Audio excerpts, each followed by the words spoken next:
Hi friends, welcome back to channel. Name block பார்க்கலாமா? என்னென்னா இன்றைக்கி ஹாஸ்பிட்டலுக்கு தான் போகிறோம்.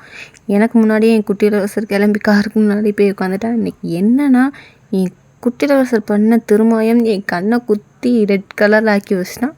கிளம்புறதுக்கு முன்னாடி அவனுக்கு தேவையான பொம்மையெல்லாம் ஒரு மஞ்சள் பையில் போட்டு எடுத்து வச்சுக்கிட்டான். அதுக்கப்புறம் ஹாஸ்பிட்டலுக்கு வந்தோம். ஹாஸ்பிட்டலில் கூட்டமாக இருக்கணுன்னே நம்ம முக்கு கடையில் போய் காப்பி எப்பவும் குடிக்கிறது வழக்கம். சரி இன்றைக்கி வாங்கிடலாம் அப்படின்ட்டு சுக்கு காப்பி வாங்கினேன். என் குட்டியில் சார் காயப்பொண்டு தான் வேணும்னு சொல்லிட்டு அவன் சாப்பிட்டான். ஹாஸ்பிட்டலில் போய் உட்காரவும் கொஞ்சம் நேரம் ஆயிடுச்சு. இருந்தாலும் உட்காரவே முடியல. அங்கே ஓட இங்கே ஓடன்னுக்கிட்டு இருந்தான். அப்படியே சரி ஃபோனுக்கு டெம்பர் போயிடுச்சு. அதை டெம்பர் கிளாஸ் ஓட்டுறதுக்காண்டி அந்த கடைக்கும் போகணும்.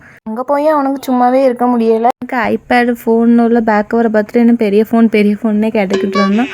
அவனுக்கு எக்ஸ்பிளைன் பண்ணியே முடியலை. அதுக்கப்புறம் அப்படியே கிளம்பியாச்சு. வர வழியில் கரும் ஜூஸ் இருந்துச்சு. சரி குடிப்போம் அப்படின்ட்டு அங்கே போய் வைக்கணும். நம்ம குட்டியில் சார் எப்பண்டா தருவாங்கன்ற எட்டி பார்த்துட்டே இருந்தான். ஃபைனலாக கரும் ஜூஸை வாங்கி கொடுத்தா அவனுக்கு எனக்கு ஸ்டா வேணும் அப்படின்ட்டான். சரி நம்ம குடிச்சிட்டு அன்றைக்கி அவனுக்கும் ஸ்டாவை எடுத்து கொடுத்தாச்சு. அவனும் குடிச்சிட்டு வர வழியில் நம்ம ஊர்க்காரங்க கடலை போட்டிருந்தாங்க. சரி கடலையும் வாங்கி ரொம்ப நாள் ஆச்சுல வாங்கிடுவோன்ட்டு அப்படியே கடலையும் கப்பக்கிழங்கும் வாங்கிட்டு அப்படியே கிளம்பிடுச்சு. ஓகே, இன்னைக்கு விழாக்கு அவ்வளோதான். நெக்ஸ்ட் வீடியோவில் பார்க்கலாம். தேங்க்ஸ் ஃபார் வாட்சிங்.